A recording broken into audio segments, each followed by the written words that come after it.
उपस्थित सर्व भाविक आणि सज्जन, सर्व भाविक आणि सज्जनांचं या ठिकाणी आगमन झालेलं आहे. अनेक भाविकांनी रात्रीपासून या ठिकाणी या सेवेत भाग घेतलेला आहे. आज गुरुवार आहे. गणेशाची चतुर्थी म्हणून एक ज्ञानाच्या पानपोईला आपण सामोरं जात आहोत. त्या दृष्टीनं बऱ्याच काही घडणाऱ्या नवीन घटनाही आज आपल्यासमोर मांडल्या जाणार आहेत.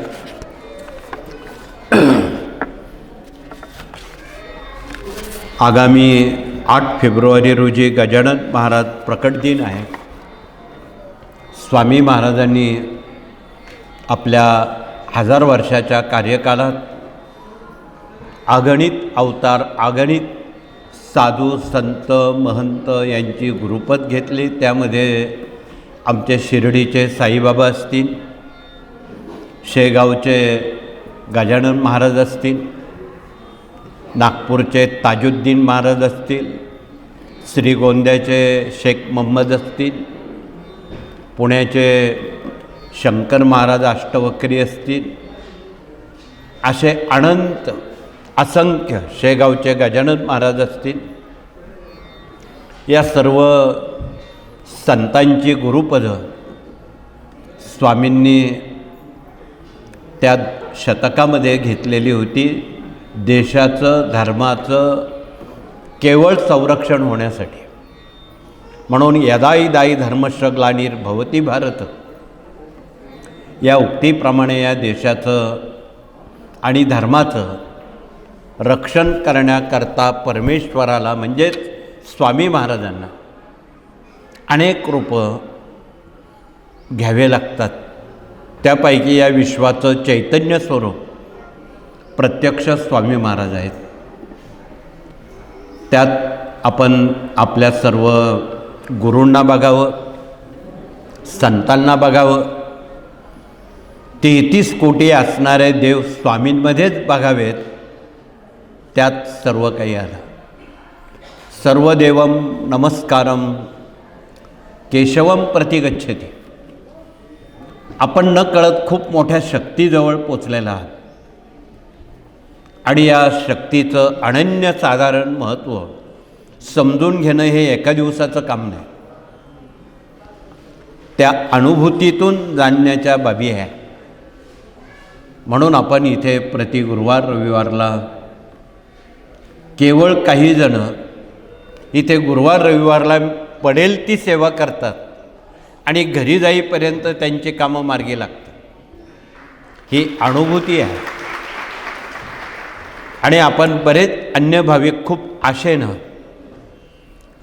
स्वामींकडे आलेला आहात, खूप भावभक्तीनं आलेला आहात आणि त्या भावभक्तीला निश्चितपणे दाद देणारे स्वामी महाराज आहेत. म्हणून स्वामींना हरी हरा भेद नाही असं म्हटलेलं आहे. स्वामींच्या चरणावर तुळशीचं पान आणि बेलाचं पान वाहिलं तर शंकर आणि हरी म्हणजे भगवान विष्णू हे स्वामीच आहेत असं अनेकदा अक्कलकोटसह अनेक तीर्थक्षेत्रामध्ये अनेकांना त्यांची अनुभूती आलेली आहे. म्हणून आपण भाग्यवान आहात की आपणाला अन्य कुठल्याही तीर्थक्षेत्रात किंवा अन्य कुठे जायची स्वामींनी जरूर ठेवली नाही. आपणाला स्वामींमध्येच या सगळ्या गोष्टी बघताना तुम्ही स्वामी चरित्राचे अभ्यासक, उपासक, प्रचारक आहात. बाळप्पांसारख्या खूप ज्येष्ठ अशा सेवेकऱ्याला सुद्धा कुलदेवता ठाऊक नव्हती. स्वामींनी त्वरित तुळजापूरच्या देवीचा आविष्कार धारण केला आणि बोट करून सांगितलं, ही तुझी कुलदेवता आहे. संतश्रेष्ठ तुकाराम महाराजांनी सुद्धा आपल्या गाथेसह समुपदेशन करताना कुलधर्म कुलाचारावर त्यांनी खूप वेळ दिला, खूप मार्गदर्शन केलं, पण फार कमी लोकांच्या ते स्मरणात राहिलं, हे दुर्दैव आहे. म्हणून आपणाला कळकळीचं निवेदन आहे की आपण प्रतिवर्षी एकदा तरी आपल्या कुलस्वामिनीला भाजावं, मूळस्थानावर जावं, तिला हिरवी साडी, हिरवा खण, ओटीचं सामान, पुरणाचा नैवेद्य करावा. खंडोबा हे आपले वडील आहेत, म्हणजेच भगवान शिव हे या देशाचे पिताश्री आहेत. आणि सामान्य लोकांना भगवान शिव हे खंडोबाच्या स्वरूपात कुलधर्म कुलाचार करण्याला त्यांनी मान्यता दिलेली आहे. महाराष्ट्रामध्ये प्रमुख 14 पीठं आहेत शंकराचे, म्हणजे खंडोबाचे. त्यात पहिलं पीठ जेजुरी आहे, त्यानंतर पाली आहे, नलदुर्ग आहे. आपण मागील अंकामध्ये, मागील काही वर्षाच्या अंकामध्ये खंडोबाचे हे 14 ठाणी आणि 285 उपठाणी महाराष्ट्र राज्याच्या 36 जिल्ह्यात आहेत.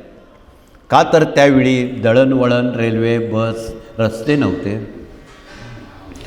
सामान्य महाराष्ट्रातल्या लोकांना जवळपास आपल्या कुलदैवताला सन्मान करण्याची संधी मिळावी, सेवा करता यावी.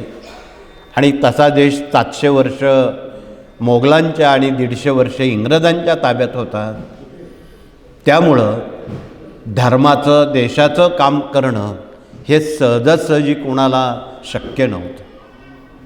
म्हणून या सर्व पूर्वसूचना त्यांनी आधीच या आविष्कारातून स्वामींनी अनेकांना दिल्या. स्वामीचरित्र तुम्ही वाचलं तर वासुदेव बळवंत फडके असतील, अनेक असे पात्र असतील की त्यांना काही सिग्नल दिलेले होते की हा काळ लढाईचा नाही, युद्धाचा नाही, तरी त्यांनी तलवार उपसली. शेवटी काय झालं? सारं व्यर्थ गेलं आणि पुन्हा ते राज्य पारतंत्र्यात गेलं. म्हणून या साऱ्या बाबी आपण स्वामी चरित्र जर बारकाईनं तपासलं, अभ्यासलं, मला वाटतं सारे ग्रंथ समजतील. पण स्वामी चरित्र समजून घेणं ही सोपी गोष्ट नाही. त्याच्या पहिल्या अध्यायापासून तर 21 अध्यायापर्यंत खूप काही ग्रंथकर्त्यानं खूप ग्रंथांचा संदर्भ दिलेला आहे. पहिल्या अध्यायामध्ये व्यास वाल्मिक महात्म्याने ज्यांनी अनेक ग्रंथ रचले, त्यात तुकाराम महाराजांचा उल्लेख केलेला आहे, कालिदासाचा वर्णन केलेला आहे, श्रीधर आणि वामन यांचा उल्लेख केलेला आहे. जगामध्ये त्या काळामध्ये श्रीधर आणि वामनासारखे ग्रंथकर्ते कधी होणार नाहीत, झाले नाहीत. त्यांचं वर्णनसुद्धा, तो संदर्भ ग्रंथकर्त्यानं पहिल्या अध्यायात घेतलेलं आहे. स्वामींच्या आघटित लीला आणि विश्वात पायपीट ही द्वितीय तृतीय अध्यायात वर्णन करताना ग्रंथकर्त्यानं अचूक आणि कमी शब्द वापरून हा महासागररूपी ग्रंथ केवळ 21 अध्यायात बांधलेला आहे. तर अध्याय 4मध्ये जशी जसे व्यक्तीची प्रसिद्धी होते तसे तसे दुश्मनसुद्धा वाढतात. म्हणून कार्य वाढत चाललं की दुश्मन लोक वाढतात. स्वामींच्या बाबतीत तसंच झालं. 4थ्या अध्यायामध्ये अनेक पंथांचे लोक स्वामींचा द्वेष करण्यासाठी अक्कलकोटला आले, पण त्यांना 12 तासात त्याची प्रचिती मिळाली आणि त्यांना काय ओळखायचं ते ओळखलं. दुसऱ्या दिवशी ते स्वामींचे सेवेकरी झाले. तर अध्याय 5व्या 6व्यामध्ये 2 राजांचा धावता परामर्श ग्रंथकर्त्यानं फार कमी शब्दात घेतलेला आहे. त्यामध्ये बडोद्याचे गायकवाड असतील, मल्हारराव गायकवाड असतील, चांदवडचे मल्हारराव होळकर असतील आणि या दोन राजांच्या संघर्षातून काय काय घटना स्वामींपर्यंत पोचल्या हे अध्याय 5व्या-6व्यामध्ये दिलेले आहे. अध्याय 5व्यामध्ये होळकर भजत असताना त्यांच्याकडून काही अक्षम्य अपराध झाले. ते ग्रंथकर्त्याला शब्दशः मांडण्याला अडचण होती. परंतु त्या काळी चांदवडला एक उंच डोंगरावर अजूनही मातीचा गणपती आहे आणि तिथे 24 तास गरम पाण्याचा झरा 12 महिने 24 तास व्हायचा. त्या गणपतीचं कदाचित सत्व, पावित्र्य या सगळ्या गोष्टी जबाबदार असाव्यात. म्हणून एका तत्कालीन 2 दशकापूर्वी 2 शतकापूर्वी ते इंग्रज अधिकाऱ्याच्या लक्षात आलं, राज्य इंग्रजांचं होतं. त्यानं आश्चर्य व्यक्त केलं, एवढ्या उंचावर गरम पाणी कसं वाहतं, तेही 12 महिने. म्हणून त्यानं मागचा पुढचा विचार न करता खोदकाम सुरू केलं. साधारण 1 मीटर खोदल्यावर ते गरम पाणी येणं बंद झालं. त्यामध्ये चुनखड, कोळसा,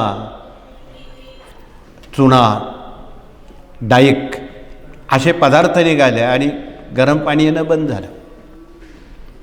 गरम पाणी येणं बंद झाल्यामुळं जसं तुम्ही पूर्वी घरात चुना लावायचे आणि एका बॅरलमध्ये चुना आणि पाणी मिक्स केलं की ती पाणी उकळतं, गरम होतं. चुन्यामध्ये तेवढं सामर्थ्य आहे पाणी उकळण्याचं. म्हणून जमिनीत ज्यावेळी चुनखड असेल आणि तिथून जे प्रवाह वाहतात, विज्ञानामध्ये बोलायचं झालं ते गरम पाणी वाहतात. वघई, उणई किंवा अन्य ठिकाणी जे आज गरम पाण्याचे झरे आहेत त्याला कदाचित हे कारण पुरेसं आहे. परंतु झालं काय, ते पाणी गरम येणं बंद झालं, राजाचं डोकं बिघडलं. होळकरांनी त्या इंग्रज अधिकाऱ्याला राजवाड्यात बोलवलं, त्याला समज दिली, तू हे आम्हाला विचारून का केलं नाही, हे गरम पाणी येणं का बंद झालं.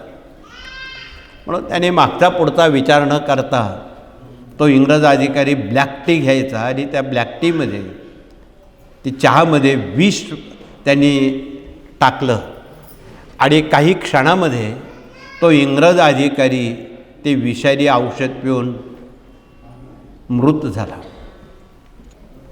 ही घटना दिल्लीला गव्हर्नर जनरलला कळली.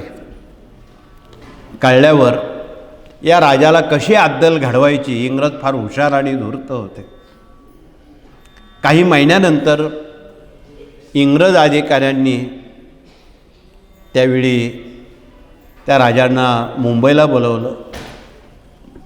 एक मीटिंग म्हणा किंवा औचित्य ठेवलं आणि तुम्हाला इंग्लंडमध्ये यावं लागेल आणि तिथे आम्ही तुमचा सत्कार करू. त्याप्रमाणे त्यांना इंग्लंडला घेऊन गेले. इंग्लंडला गेल्यावर 1 वर्षभर हे मल्हारराव होळकर इंग्लंडमध्ये थांबले. इंग्लंडला थांबल्यावर त्या इंग्रजांनी आपला कुटील डाव सुरू केला. त्यांनी तेथील स्थानिक एका स्त्रीशी त्यांचा विवाह करून दिला आणि विवाह करताना एक 100 रुपयाच्या त्यावेळी स्टॅम्पवर त्यांची सही, अंगठा सगळं काही घेतलं की जी तुमची महाराष्ट्रात, भारतात जी संपत्ती, प्रॉपर्टी आहे ती या इंग्रजबाईच्या नावावर तुम्हाला करावी लागेल. त्याला संमती म्हणून त्यांचा सही अंगठा घेतला. यथावकाश ते मायदेशी आले, म्हणजे चांदवडला आले, महाराष्ट्रात आले आणि कर्मधर्म संयोगानं त्या इंग्रज स्त्रीपासून त्यांना एक पुत्ररत्न झालं. पुन्हा त्या चिंतेत भर पडली. त्यांना इंग्लिश येत नव्हतं म्हणून एका चांगल्या इंग्लिश वाचकाकडून मराठीत त्याचं भाषांतर करताना त्यांनी ती ओळ आल्यावर थबकले आणि विचारक्रांत झाले की आता काही आपली खैर नाही, ही सारी संपत्ती या इंग्रज स्त्रीला मुलाला द्यावी लागेल, म्हणून ते होळकर गायकवाडांना भेटले, मल्हारराव गायकवाडांना भेटले. मल्हारराव गायकवाड आणि मल्हारराव होळकर यांची चर्चा झाली. गायकवाडांनी विचारलं, तुम्ही नाराज का दिसता? त्यांनी झालेली घटना सगळी ही सांगितली की बुवा असं असं झालेलं आहे, असं असं आहे. ठीक आहे, काळजी करू नका. माझ्याकडं तात्या भोसले आणि यशवंत भोसले नावाचे सरदार आहेत. मी त्यांच्यावर ही जिम्मेदारी देतो. ते खंडोबाचे भक्त आहेत. तुम्ही यथावकाश त्या नवीन त्या इंग्लिश स्त्रीला आणि मुलाला खंडोबाला दर्शनाच्या निमित्तानं घेऊन जा. म्हणून ते दर्शनाला घेऊन गेले. तिथे यशवंतानं खंडोबाच्या मूर्तीवर अभिषेक करून त्या तीर्थामध्ये विषप्रयोग केला आणि ते तीर्थ त्या मुलाला पाजलं, त्या स्त्रीला पाजलं. काही क्षणामध्ये ती स्त्री आणि ते मुलगं मृतवत झालं. जिकडे तिकडे झाल्यावर त्यांचा अंत्येष्टी केला आणि आपण आता यातून सुटलो असं सुटकेचा श्वास टाकून ही बातमी मल्हारराव गायकवाडांना बडोद्याला कळली. आपले 2 सरदार आता या कामात खूप यशस्वी झाले असं समजून अक्कलकोटला सुद्धा खूप काही प्रसिद्धी त्यावेळी स्वामींच्या आविष्कारामुळं वाढत होती.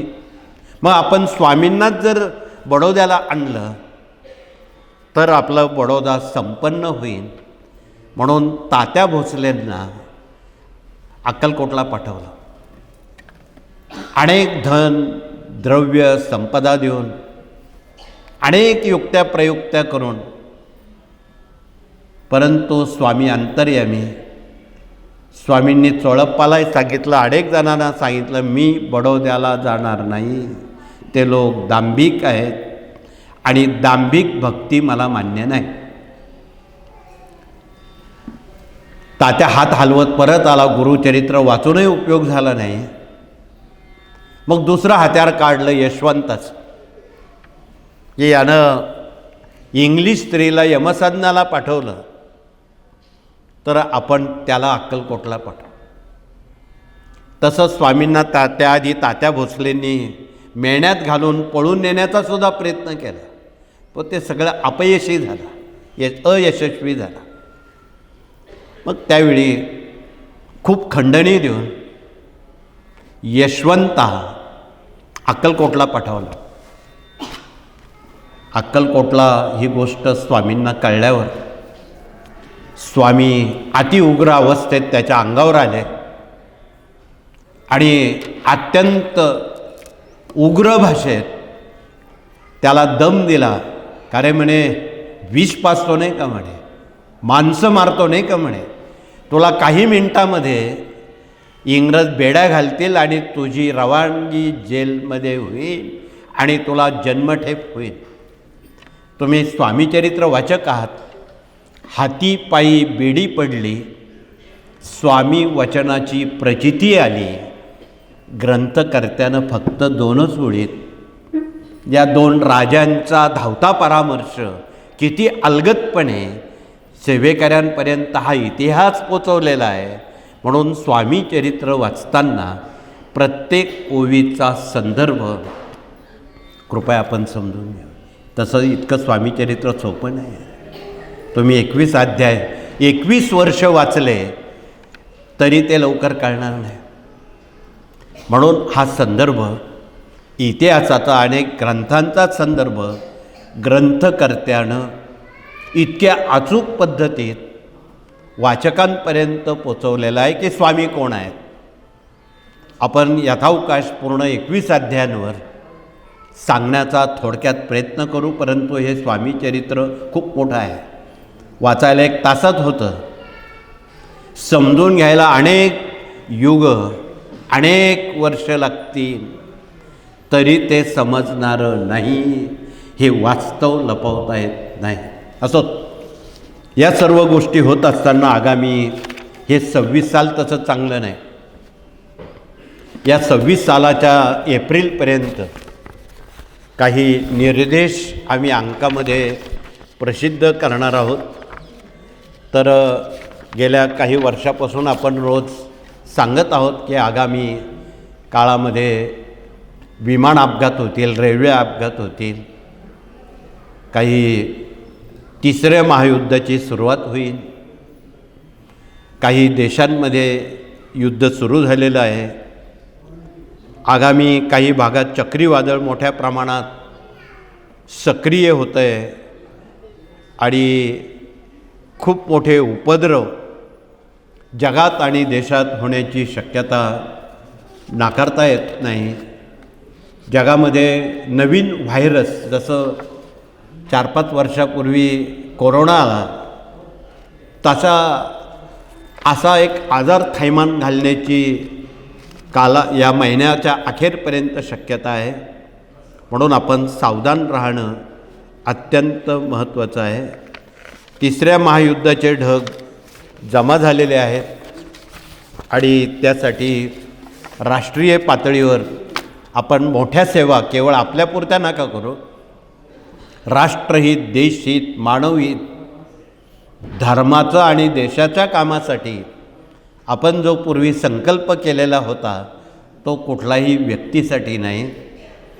आपण त्यावेळी 2007 साली कोटीपाठ भारत मातेच्या स्वामींच्या चरणावर रुजू करताना त्याच दिवशी 100 कोटी पाठाचा संकल्प केला की आपण आगामी हे जे काही वाढून ठेवलेलं आहे या सालामध्ये आणि आगामी 4 महिन्यामध्ये त्याची तीव्रता कमी करण्याचं काम तुम्ही या सेवा रूपी करणार आहात. म्हणून ह्या सेवा करायच्या आहेत की ती जी भविष्यकाळातली उद्रेकता आहे, तीव्रता आहे, ती कमी व्हावी. म्हणून युद्ध, रेल्वे अपघात, विमान अपघात, जंगलांना आग, भूकंप, या गोष्टी खूप मोठमोठ्या व्यक्तींवर होणारे हल्ले, धार्मिक ताणतणाव, पाण्यावरून भांडणं, मोठ्या प्रमाणात दुष्काळ, मोठ्या प्रमाणात अतिवृष्टी, हे सगळं चक्र या महिन्याच्या अखेरला सुरू होतं आहे. काही ठिकाणी खूप पाऊस, काही ठिकाणी पाऊसच पडणार नाही. अशा साऱ्या घटनाक्रम आगामी मे महिन्यापर्यंत दर महिन्यात घडणार आहेत.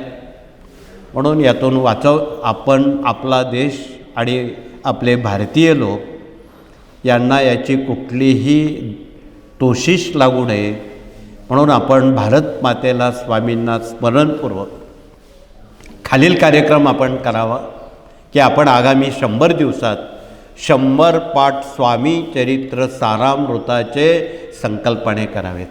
1. 100 पाठ श्री दुर्गा सप्तशतीचे प्रत्येकानं वैयक्तिक करावेत. 3. 100 पाठ रुद्राचे करावेत. स्वामी महाराज हे शंकरच आहेत म्हणून ते काही वेगळं नाही. म्हणून आपण आगामी 2007 पासून यात कामाला लागलेलो आहोत. फार कमी लोकांच्या स्मरणात आहे की ही सेवा आपण उगाच करत नाही. देशहित, मानवहित आणि धर्महित त्यामागे ही संकल्पना आहे. म्हणून आपण सर्वजण आणि घरी असलेले आणि देशात असणारे 140 कोटी लोक, ते कुठल्या धर्माचे, समाजाचे याशी काही पडलेले नाही. कारण स्वामींनी सांगितलेलं होतं गेल्या शतकापूर्वी, माणूस नावाची एकच जात आहे आणि माणुसकी नावाची एकच संस्कृती आहे, तिलाच सेवेकरी म्हणतात असं स्पष्ट केलेलं आहे. म्हणून ते कोणत्या जाती जमातीचे आहेत या राजकीय लोकांनी खूप जाती जमाती पाडून दिल्या. माणूस नावाची एकच जात आहे असं स्वामींनी ठणकावून सांगितलेलं आहे. म्हणून या सर्वांनी आपापल्या मातृभाषेतून भारत माता स्वामींना भजताना या सेवेचा विसर पडू देऊ नये. म्हणून आपल्या हातून वर्षभरात 100 पाठ स्वामीचरित्र व्हावेत. मुदत 1 वर्ष आहे. 100 पाठ सप्तशतीचे व्हावेत, 100 पाठ रुद्राचे व्हावेत. तशा या सेवा फार सोप्या आहेत. आणि ज्यांना एवढंही शक्य नाही त्यांनी 12 महिन्यात 12 लाख जप, दरमहा 1 लाख जप श्री स्वामी समर्थ लिहिला तरी ते पुरेसं आहे. आता यापेक्षा आणखी सोपं सांगणं उचित नाही. याला काही पैसे लागत नाही. म्हणून आपण हा संदेश जगभर, देशभर, राज्यभर सर्वांच्या कानामनापर्यंत पोचवला तरच ते वाचू शकतील. म्हणून हा तळमळीचा संदेश आपण सर्वतोपरी सर्वांपर्यंत आपण पोचवला आणि आपण सतर्क राहिलात तर निश्चितपणे या घटना त्याची तीव्रता टळू शकते. आगामी काळामध्ये 7 ते 8 रिश्टर भूकंप होणार आहेत. त्यात महाराष्ट्राच्या चंद्रपूर, भंडारा, झारखंड, छत्तीसगड, दिल्ली या भौगोलिक विभागाचा समावेश आहे. म्हणून त्या भागात राहणाऱ्या सेवेकऱ्यांनी आधीच भूकंप यंत्र आणि हनुमान ध्वज त्या ठिकाणी लावा. इथे आमचे याज्ञिकी प्रतिनिधी आलेले आहेत. हा आगामी काळाचा धोक्याचा कंदील आहे. त्यांनी तो त्वरित आणून दाखवावा की हा ध्वज काय काम करू शकतो, हे भूकंप यंत्र काय काम करू शकतं. हे केवळ दाखवायचं म्हणून नाही, आचरणात आणण्याची ही गंभीर बाब आहे. म्हणून हा अत्यंत गंभीर विषय आम्ही आपल्याला सोपा करून सांगतो आहे. म्हणून हे भूकंप यंत्र आहे. हे प्रत्येक गावी आपण कृपया भूकंपाची वाट न बघता ते सेवा केंद्रात किंवा मारुती मंदिरात स्थापन करावं. हा वादळध्वज आहे. सुनामीसारखे जे काही वादळं आता येणार आहेत त्याची तीव्रता कमी करण्याचं काम, ते संकट निवारण करण्याचं काम मारुतीराया करतो. म्हणून प्रत्येक मारुती मंदिरात गावच्या आपण हा ध्वज वेळोवेळी लावावा. त्यावेळी तसं वाटलं आता वादळ येईल अशा वेळी त्या ध्वजाखाली बसून आपण लांगुल अस्त्र तथा हनुमान चालिसा तथा हनुमानाची स्तोत्रमंत्र जर आपण पठन केले, हनुमानजी हे वायुपुत्र आहेत आणि यामुळं निश्चितपणे येणारं संकट निवारण होईल, त्याची तीव्रता कमी होईल आणि त्या संकटापासून आपला बचाव होईल. त्याला काही फार पैसे लागत नाही. थोडासा समयदानाचा विषय आहे. म्हणून थोडंसं समयदान घरासाठी, गावासाठी, देशासाठी, संस्कृतीसाठी, आपल्या हिंदू धर्मासाठी आपण का देऊ नये याचे आत्मचिंतन आपल्याला करावं लागणार आहे. म्हणून आपणाला कळकळीचं निवेदन आहे की आपल्या देशासाठी, धर्मासाठी आपण थोडंसं चिंतन करावं. आपल्या समस्या तर रोजच आहेत, त्या काही चुकणार नाहीत. मनुष्य जन्म घेतला की त्याला सुख आहे, दुःख आहे, दिवस आहे, रात्र आहे, संकट आहे, दुःख आहे, सगळंच काही आहे. ते कुणालाही चुकत नाही. परंतु चुकवायचं किंवा तीव्रता कमी करायची असेल स्वामींशिवाय जगात दुसरा पर्याय अजिबात नाही. हे तितकंच खरं आहे.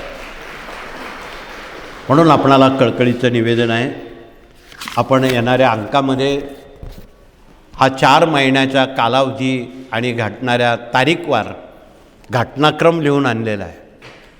तो आता वैयक्तिक सांगणं उचित नाही, माणसं घाबरतील. इतका घाबरण्याजोगा आगामी 4 महिन्याचा हा कालखंड आहे जगासाठी, देशासाठी, धर्मासाठी. म्हणून आपण घाबरून न जाता त्यावर मात ही फक्त अध्यात्मानं केली जाते. म्हणून ती आध्यात्मिक सेवा आपल्या हातून घडावी हा सांगण्याचा आशय आहे.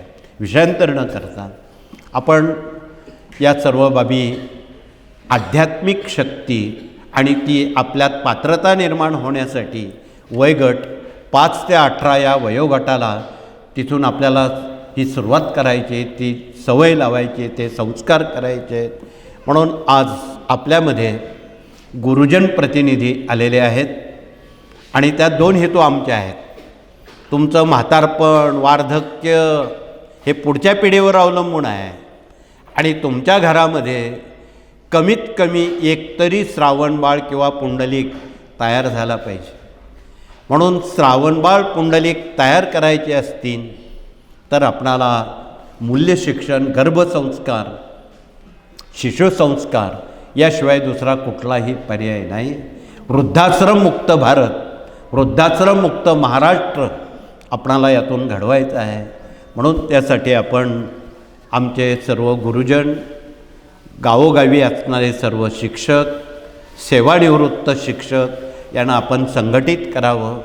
शिक्षक, पालक, विद्यार्थ्यांना एकत्र आणावं आणि त्या मुलांवर चांगले संस्कार करावेत. संस्कार केले तर संस्कृती टिकेन, संस्कृती टिकली तर धर्म टिकेन आणि धर्म टिकला तरच देश टिकेन. म्हणून देशाला टिकवायचं असेल तर ही बाब संघटित होणं आवश्यक आहे आणि ते फक्त आमचे गुरुजन करू शकतात. पूर्वीसुद्धा आमच्या रामदास स्वामींसारखे, तुकाराम महाराजांसारख्या संतांनी टाहो फोडून जनतेला सांगितलं, अहो तुमची मुलं आम्हाला द्या, आम्हाला जरा त्यांना घडवायचं आहे, आम्हाला जरा त्यांना शिकवायचं आहे, तुमची मुलं आम्हाला द्याल काय? आम्ही त्यांना मुलं दिली नाहीत. हे भगवेधारी लोक येतात, काहीतरी सांगतात आणि उद्या आमची मुलं हिमालयात गेली तर आम्हाला सांभाळायचं कोणी? या भीतीपोटी आम्ही त्यांना मुलं दिली नाहीत. व्हायचा तो परिणाम झाला. आज चुकून इथे बसलेल्या पालकांना आमच्या गुरुजनांनी सांगितलं का हो तुमची मुलं द्याल का आम्हाला? तुम्ही म्हणाल ही घेऊन जा, पाहिजे असल्यास आणखी देतो, मुलांना आम्ही कंटाळलेलो आहोत असं तुम्ही नक्की म्हणणार. परंतु मुलं ही देशाची, संस्कृतीची खरी संपत्ती आहे, तिला कंटाळून चालणार नाही. ही सबब आम्ही ऐकणार नाही. या संपत्तीला संस्काराचा वारसा देणं क्रमप्राप्त आहे. म्हणून या सर्व बाबी प्रकर्षानं संस्काराशिवाय अशक्य आहे. म्हणून हे मातीच्या गोळ्याला आकार देण्याचं काम आमचे गुरुजन प्रतिनिधी करत असतात. आकार दिला तर ते माणसं होतात, जर ती घडवली नाही तर मानवाऐवजी ते दानव होतील. आजही अरब कंट्रीमध्ये दिवसा ढवळ्या माणसं बंदुकीनं मारली जातात. ती माणसं आहेत का? आणि माणसं मारून कोणाला समाधान मिळेल? म्हणून हा अनामिक भाव घालवण्याचं काम संस्कार करत असतात. म्हणून आपणाला कळकळीत निवेदन आहे की या देशात संस्कार होणं जरुरीचं आहे आणि हे काम आम्ही गुरुजन प्रतिनिधींवर दिलेलं आहे. तर दिवसभरात आज प्रश्न उत्तर आपल्या समस्या अनेक जणांनी आणलेल्या आहेत. त्यावर विनामूल्य मोफत मार्गदर्शन करणारे प्रतिनिधी इथे उपलब्ध आहेत दिवसभरासाठी. म्हणून दिवसभर आपण घाई गडबड न करता आपणाला पेपर दिले जातील.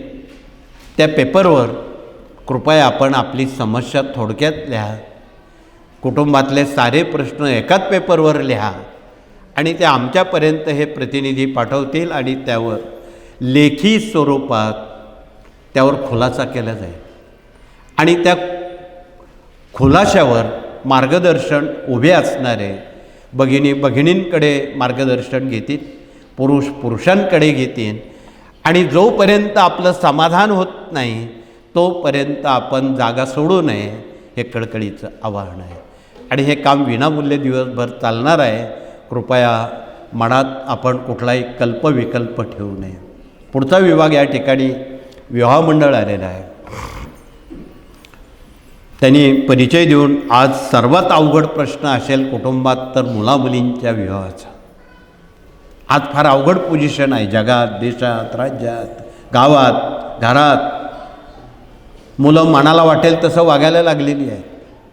काही बहादर तर आईवडिलांना न विचारता विवाह करायला लागलेली आहे आणि त्यामुळं तेवढ्याच वेगानं घटस्फोटाचं प्रमाण 50% गेलेला आहे. ही बाब चिंताजनक आहे.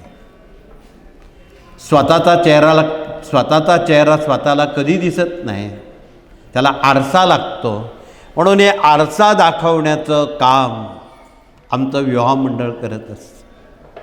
आणि ऋणानुबंधित विवाहातून कधीही घटस्फोट होत नाही.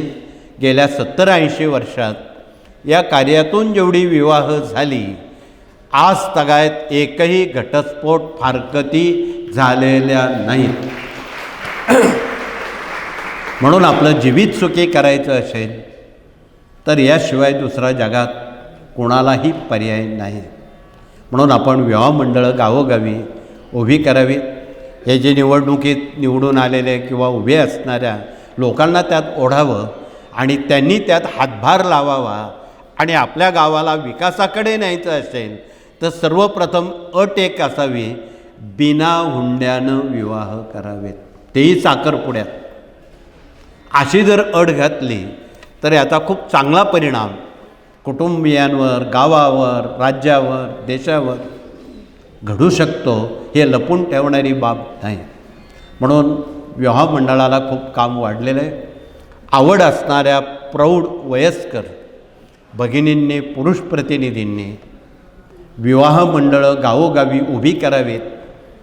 आणि यात निश्चितपणे जे काही आज प्रलंबित असणारे मुलं-मुली विवाह आहेत, काही विदूर मुलं आहेत, काही परित्यक्ता तथा विधवा भगिनी मुली आहेत, त्यांना पुनर्जीवन देण्याचं काम, पुनर्विवाह करण्याचं काम या विवाह मंडळातून अत्यंत सोप्या साध्या पद्धतीतून होणार आहे. ज्यामुळं आत्महत्येची जी कारणं आहेत ती आपणाला कायमची थांबवायची आहे.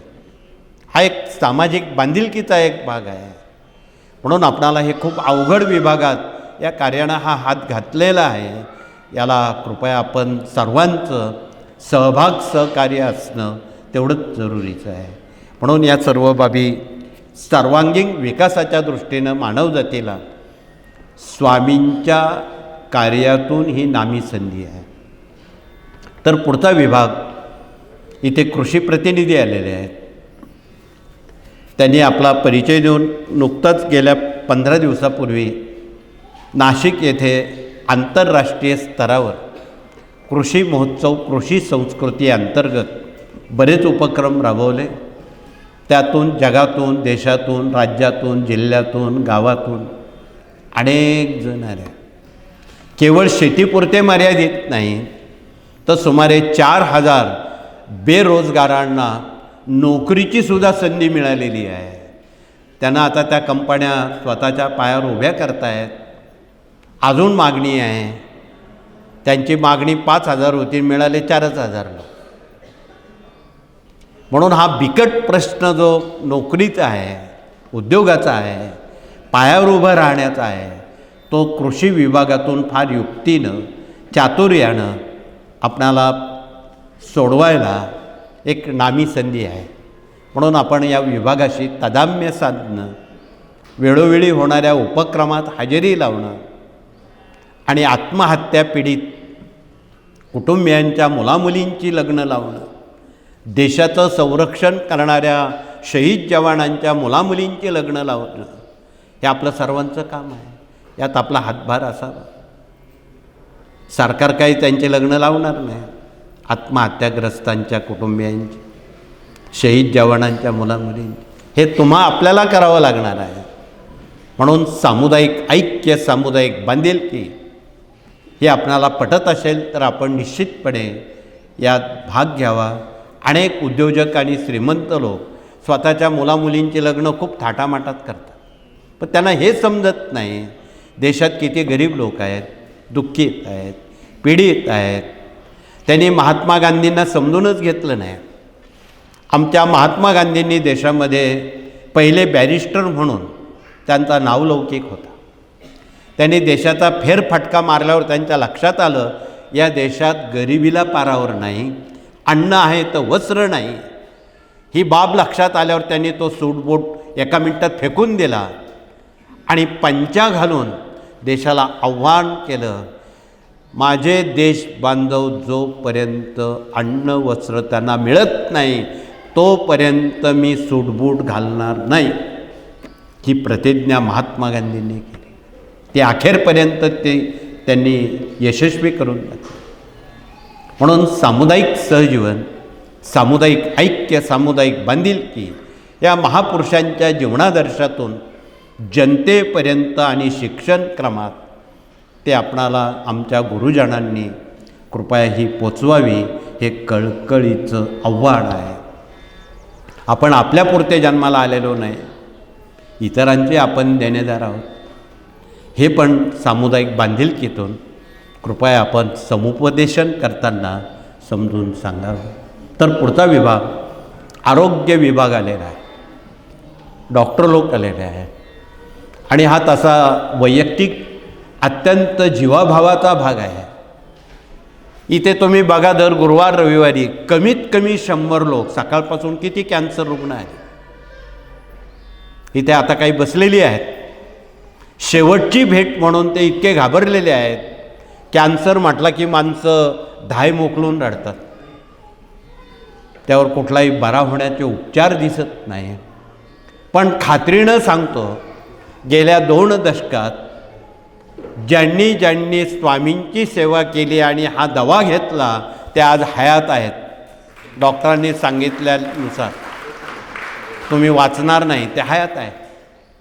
त्यांनी स्वामींवर विश्वास ठेवून हा दवा त्यांनी स्वीकारला. अर्थात दवा थोडा कडू तुरट आहे, परंतु बिना वेदना, बिना शस्त्रक्रिया असणारा हा दवा आहे. सक्ती नाही, परंतु आवडीनं हा दवा जर आपण रुग्णांपर्यंत दिला तर त्याचा दुवा तुम्हाला मिळेल, दव्याबरोबर दुवा मिळेल. म्हणून आपण आगामी काळामध्ये त्र्यंबकेश्वरी श्री क्षेत्र त्र्यंबकेश्वर गुरुपीठासमोर मोरेदादा चॅरिटेबल हॉस्पिटल यासाठी उभं करत आहोत. देशातील जगातील न बरे होणारे जे रुग्ण आहेत त्या ठिकाणी खात्रीनं बरे होतील आणि त्या दुव्यावर हे काम चाललं आहे असं म्हणायला अतिशयोक्ती नाही. म्हणून कृपया आपण या बाबी जनतेसमोर स्पष्ट कराव्यात. हा सप्तरंगी दवा आहे. सर्व प्रकारचे कॅन्सर तो काढा आणि ती मूळ बरा करते. ज्यांना ब्लड कॅन्सर आहे किंवा घशाचा कॅन्सर आहे त्यांच्यासाठी हा रानभिंडी आहे. ज्यांना पोटात किंवा कुठेही गाठी झालेल्या आहेत त्यांच्यासाठी वेखंड आहे. पेपरवर मागच्या बाजूला त्याची पथ्य, त्याची औषधं ही सारी काही लिहून दिलेली आहे. इथे आमचे डॉक्टर लोक आपल्याशी त्यावर संवाद साधतील आणि आपण या बाबी अत्यंत बारकाईनं समजून घ्याव्यात आणि त्याची पथ्ये पाळावेत. काही पदार्थ असे आहेत की ते वर्ज्य करायचे आहेत. त्यात वांगी आहे, वालवड आहे, वाटाणा आहे, उडीद आहे, बाजरी आहे, हिरवी मिरची आहे. हे पदार्थ आपण कायमचे जर वर्ज्य केले तुम्हाला हे आजार कधीच होणार नाहीत. म्हणून आपण, आणि जे आवडतं ते आपल्याला तोंडचं सुटत नाही. महाराष्ट्रामध्ये असं एकही घर नाही की ज्यांना वांगी आवडत नाही. म्हणून कृपया आपण यावर लगाम घालणं किंवा बंधन घालणं ही काळाची गरज आहे. म्हणून त्यासाठी हे सांगावं लागतं. आरोग्यावर खूप बोलता येईल. आपला घरगुती आयुर्वेद ग्रंथ आहे. ज्यांना कॅन्सरमुक्त जीवन, निरोगी राहायचं आहे, इथे आमच्या भगिनींवर आम्ही एक जिम्मेदारी डॉक्टरांची देतो. भगिनी खरं तर रसोईतल्या डॉक्टर आहेत असं म्हणायला अतिशयोक्ती नाही. तुम्ही तुमच्या रसोईकडे जर लक्ष दिलं तुमच्या घरातला एकही सदस्य आजारी पडणार नाही अशी आम्हाला गॅरंटी आहे. तुमच्या मसाल्याच्या डब्यामध्ये डझनभर औषध आहे. यासह कॅन्सर, किडनीसारखे नाजूक आजार जे आहेत ते कधीच कुणाला होऊ नये म्हणून भगिनींनी इकडे लक्ष द्यावं. बाजारात आवळे मिळतात. सद्गुरू पिठले महाराजांनी गेल्या शतकापूर्वी असंख्य लोकांना हे उपाय सांगितलेले होते. त्याचं पुनरुज्जीवन करताना ती औषधं खूप सोपी आहेत, महागडी नाहीत. बाजारातून एक 25 किंवा 100 आवळे आणून ते मीठ पाण्यात उकळून घ्यावेत. उकडल्यानंतर त्याला 5-5 लवंगा टोचाव्यात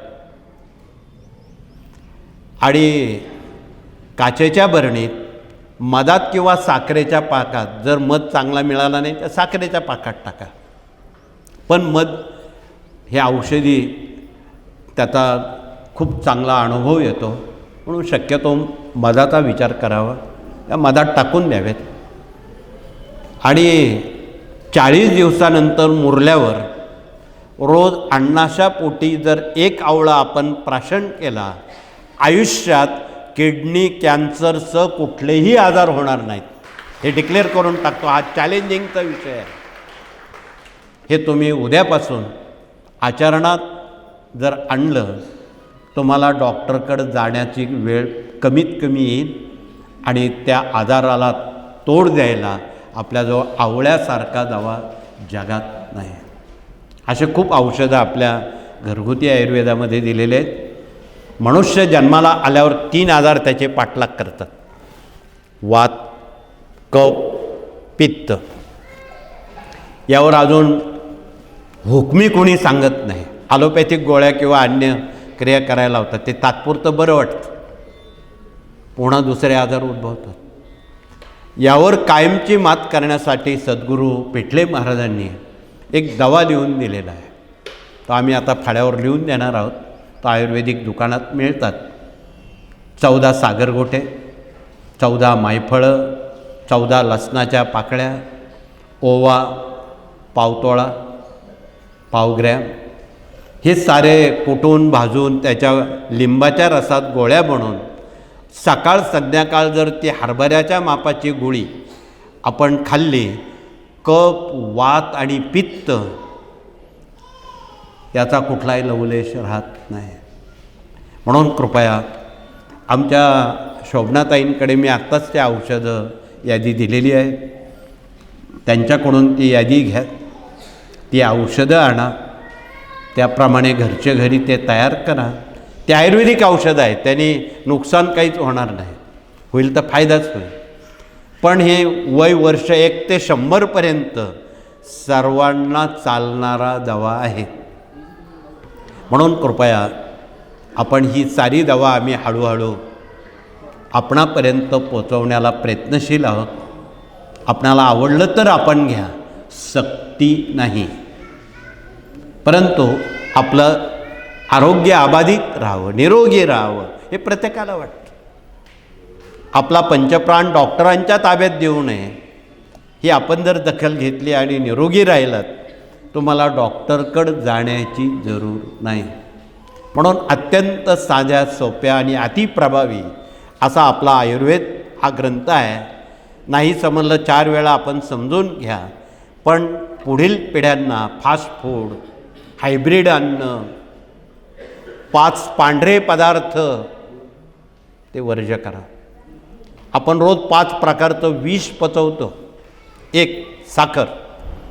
महाराष्ट्रामध्ये जी साखर पिकली जाते ती पांढरी करण्याकरता तिच्यात गंधक, केमिकल असं विष वापरलं जातं, म्हणून ती पांढरी होते. आणि आज महाराष्ट्रामध्ये एकही घर असं नाही की जिथे शुगर, डायबिटीज पोचला नाही. म्हणून आपण साखर खाताना खांडसरी साखर खावी. मध्य प्रदेश किंवा गुजरातमध्ये घरोघरी, गावोगावी अशी साखर पिकवत नाही, ते खांडसरी पिकवतात. त्यात कुठलंही केमिकल टाकत नाही. आणि महाराष्ट्रात का टाकतात हे आम्हाला कळत नाही. म्हणून आपण साखर खाताना, घेताना हा विचार करावा. 2, गुजरातमध्ये टाटाने एक खूप मोठी फॅक्टरी मिठाची टाकलेली आहे. पांढरा शुभ्र कापरासारखं मीठ आहे. लोक आवडीनं घेतात. पण तुम्ही आज बघा, देशामध्ये लहान लहान मुलांच्या किडन्या फेल झाल्यात, मेंदू फेल झालेत, ब्रेन हॅमरेज झालं आहे. डॉक्टरांना याचं सूत्र कळलं नाही. म्हणून तुम्ही आहारामध्ये शेंदेलोण किंवा आयुर्वेदिक मीठ किंवा पूर्वी आपण जे महात्मा गांधींच्या काळात काळं मीठ खड्याचं मीठ वापरायचो, ते जर वापरलं, हे जे पांढरं मीठ आहे हे खाण्यास अयोग्य आहे. त्यात 16 प्रकारचे केमिकल आहेत. ते खाण्यासाठी वापरू नये, अन्य कामासाठी वापरावं.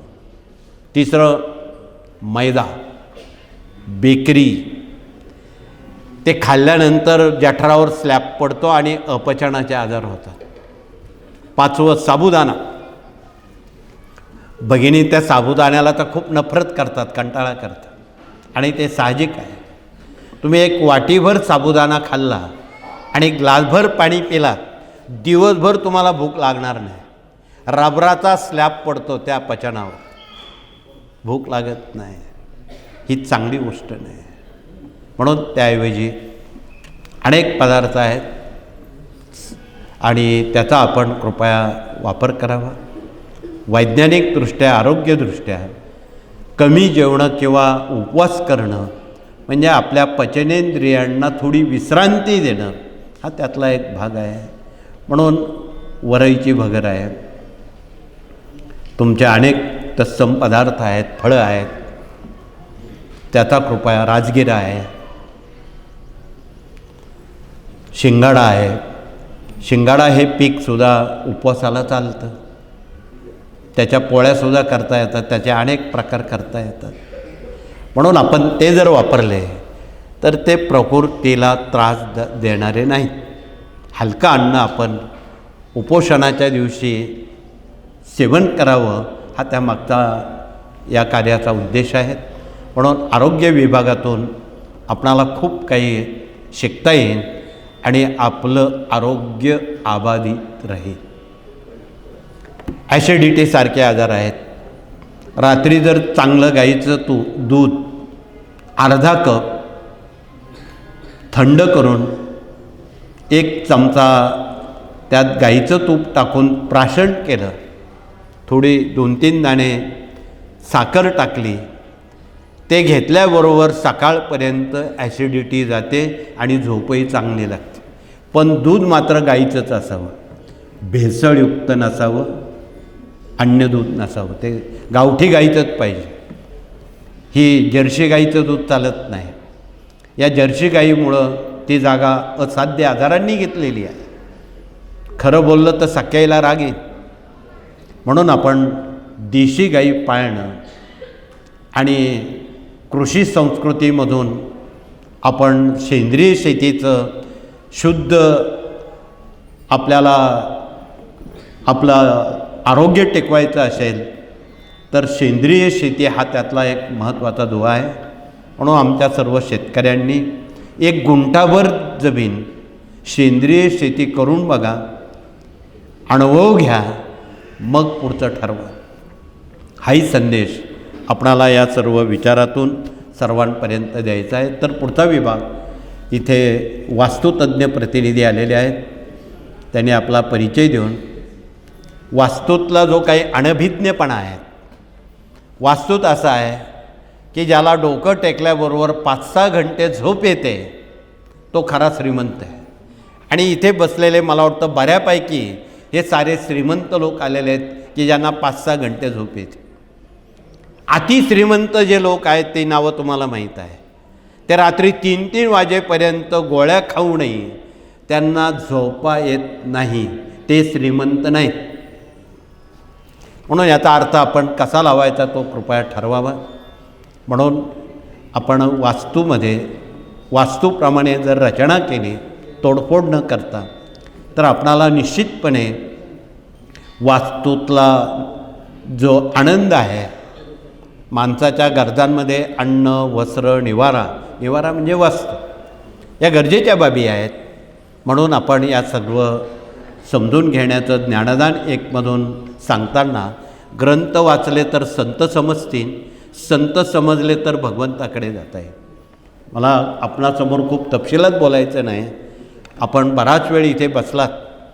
अनेकांचे मनाजराव जागेवर राहत नाही, कारण त्यांना अन्य तीर्थक्षेत्रावर जायचं आहे. इथे देव भेटेल, तिथे देव भेटेल. अन्य पर्यटक नुसते धावतीवर देवांकडे हात जोडतात आणि चालू पडतात. त्यांना कधीही देव भेटत नाही, भेटणार नाही. म्हणून आपल्या मनावर विवेकाचा लगाम हा महत्त्वाचा देव आहे, त्यावर आपण कृपया लगाम घालावा. पुढचा विभाग या ठिकाणी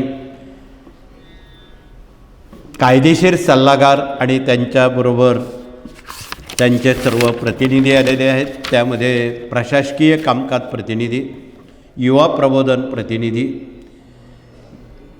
स्वयंरोजगार प्रतिनिधी, पर्यावरणपूरक प्रतिनिधी, पशुगोवंश प्रतिनिधी, माहिती तंत्रज्ञान प्रतिनिधी, यासह देशविदेश अभियान प्रतिनिधी, दुर्ग अभियान प्रतिनिधी, हे सर्व 8ही प्रतिनिधी स्वामी कार्याचा अंतरंग डोळसपणे जनतेपर्यंत सांगण्यासाठी ते आलेले आहेत. सक्ती नाही, इच्छा असेल तर आपण समजून घ्या. हा काही कथाजनक भाग नाही. आम्हालाही रामायणावर बोलता येईल, महाभारतावर बोलता येईल, गीतेवर बोलता येईल, शिवपुराणावर बोलता येईल, पण मंडपापुरतं तेवढं फक्त कानाला गोड लागतं. घरी गेलं ते रे माझ्या मागल्या, दुःख आपलं पाठलाग करतच राहतं. परंतु त्यावर मात कशी करावी, आणि आजचा दिवस ज्ञानाच्या पानपोईचा घबाड मुहूर्त आहे. म्हणून इथे आलेले भाग्यवान लोक आहेत, त्यांनी या ज्ञानाची पानपोई जनतेपर्यंत मुक्त हस्ते पोचवावी, हे कळकळीचं आव्हान आहे. म्हणून आपण हे ज्ञान जनतेपर्यंत कृपया पोचवताना कुठली काटकसर, कंजूसपणा करू नये, हे कळकळीचं आव्हान आहे. हे सारे 18 विभाग आपल्याशी तादात्म्य साधणार आहेत. शेवटचा विभाग मराठी अस्मिता, भारतीय संस्कृती आमच्या माता भगिनींनी जिवंत आणि समृद्ध केलेला विभाग आहे. त्यांनी आपला परिचय देऊन आगामी या महिन्यात येणारे सण आहेत. पुढील महिन्यात होळी पौर्णिमा आहे. या मराठी आणि इंग्लिश महिन्यात येणारे जे सणवार आहेत ते कॉन्व्हेंटमध्ये उद्या शिकणाऱ्या मुलांना कोण शाळेत शिकवणार नाही, कोण सांगणार नाही. म्हणून आपल्या कुटुंबाची काळजी, सणवार याचं महत्त्व हे आपणाला अबाधित ठेवण्यासाठी पुढील पिढ्यांना सांगणं क्रमप्राप्त आहे. तथापि आज अनेक भगिनी स्वामींच्या चरणावर नतमस्तक होताना 2 समस्या त्यांनी आणलेल्या आहेत. 1 व्यसनाधीनता, 2 डोक्यावर कर्ज. या दोघंही समस्येवर उभ्या असणाऱ्या भगिनींना मार्गदर्शन करणार आहेत.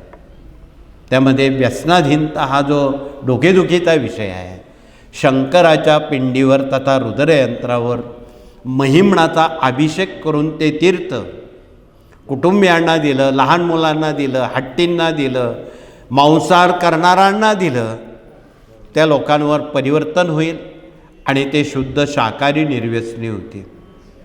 हा उपक्रम आपण दीर्घकाल कृपया सहानुभूतीपूर्वक घरच्या घरी करावा, हे कळकळीचं आव्हान. शेवटचा विषय आहे डोक्यावर वाढणारं खर्च. त्याचं नाव आहे श्रीयंत्र. हे श्रीयंत्र आहे. इथे बसलेल्या अनेक भगिनी या श्रीयंत्राच्या अभ्यासक, उपासक, प्रचारक, प्रसारक आहेत. रोज श्रीयंत्राचं त्या पूजन करतात, स्मरण करतात आणि रोज त्यावर विष्णू गायत्री, लक्ष्मी गायत्री, कुबेर मंत्र, व्यंकटेश स्तोत्र आणि प्रतिपौर्णिमेला वाटीभर शिऱ्याचा प्रसाद बनवून ही मराठी 5 अध्यायाची पोथी वाचून 3 सुपाऱ्या मांडून स्वतः सत्यनारायण करतात दर पौर्णिमेला. तथापि इथे ज्या बसलेल्या भगिनी आहेत, ज्या प्रतिपौर्णिमेला स्वतः सत्यनारायण करतात, त्यांनी हात वरती करावेत. धन्यवाद. काही टक्के हात वरती आलेले आहेत. हात वरती असणाऱ्या भगिनींनी, ज्यांचे हात वरती नाही, त्यांना जर दिवसभरात हा उपक्रम सांगितला की हा उपक्रम स्वस्त सोपा आहे, अर्धा-पाऊण तासात सत्यनारायण होतं, बिना खर्चिक सत्यनारायण आहे. आणि आमच्या भारतवर्षातला आणि जगातला भगिनी वर्ग तो आज स्वयंपुरोहित झालेला आहे. त्यांना त्यात स्वतः पुरोहित झालेले आहेत. त्यामुळं बराचसा खर्चाची बचत झालेली आहे आणि लक्ष्मी प्राप्तीत त्यांना समृद्धता आलेली आहे. आणि लक्ष्मी कुणाला नको आहे?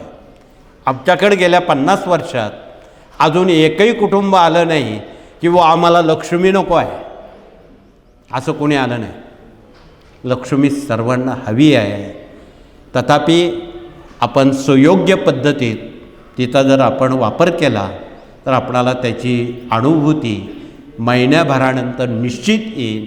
परंतु त्यासाठी जेणे ईश्वर मात्रा घ्यावी त्याने पथ्य सांभाळावी. आहार विहार शाकाहारी राहणं त्यांना मात्र त्वरित त्याची अनुभूती. म्हणून इतरांनीसुद्धा शुद्ध शाकाहारी राहावं हाही संदेश सोबत द्यावा. एवढंच कळकळीचं सांगून अधिक वेळ न घेता उर्वरित पुढील काळासाठी आपण या सेवेत दरमहा 10 सेवेकरी घडवावेत. त्यांना स्वामी भक्ती तिचं महत्त्व आपण सांगावं. मगाशी जे आपण स्वामी चरित्रावर बोललो, रोज एक एक अध्यायावर बोलावं, थोडं थोडं बोलावं. लोकांना ते निश्चित पटेल की स्वामी कोण आहेत. साऱ्या देवांना आपण स्वामींमध्ये बघा. ज्यांचे जिवंत देहधारी गुरु असतील, ज्यांचे अन्य देवदैवत ग्रामदेवता, इष्टदेवता, स्थापित देवता, आराध्य देवता, कुलदेवता इत्यादी हे सारे स्वामींमध्ये आपण बघावेत. एवढंच कळकळीचं सांगून आपण सारे संत, सारे सत्पुरुष यांना स्वामींच्या अंतःकरणात बघावं. कुणाला कमी लेखणं किंवा द्वेष करणं हा मानवी धर्म नाही. म्हणून आपण त्यांना स्वामींमध्ये बघावं. एवढंच कळकळीचं सांगून पुनश्च एकदा आपणा सर्वांना मनापासून शुभेच्छा देऊन हात जोडून प्रार्थना करून हे सत्र या ठिकाणी थांबू. तोपर्यंत आपण प्रार्थना घेऊ. प्रार्थनेनंतर नंबर 1च्या गेटनं भगिनी वर्ग केवळ समाधीमठ औदुंबराला वळसा घालून दरबारात उभ्यानं स्वामींना प्रार्थना करून जागेवर बसतील. तदनंतर 2 नंबरच्या गेटनं पुरुष प्रतिनिधी त्याप्रमाणे मौनानं येते. आणि पुढे मग आज उपक्रम जो आहे 12 ते 2 त्यावेळेत हे स्वामी चरित्र पठन श्रवण हे केलं जाणार आहे. म्हणून जे भाग्यवंत पुण्यवंत असतील ते 12 ते 2 या वेळेत स्वामी चरित्र पठनात भाग घेतील. सक्ती नाही, स्वइच्छेनं आपण कृपया भाग घ्यावा. त्याची घरी जाईपर्यंत आपण अनुभूतीची नोंद करावी. एवढंच कळकळीचं सांगून पुन्हा एकदा आपणा सर्वांना या नव्या वर्षाच्या शुभेच्छा देऊन नव्या वर्षातल्या घडामोडींवर आपण कृपया लक्ष ठेवावं. आणि मगाशी सांगितलेली सेवा आपण कृपया सातत्यानं करावी, त्यात उवग मानू नये हे कळकळीचं सांगणं आहे. आपण आता हात जोडून प्रार्थना करू आणि हे सत्र या ठिकाणी थांबू. श्री स्वामी समर्थ.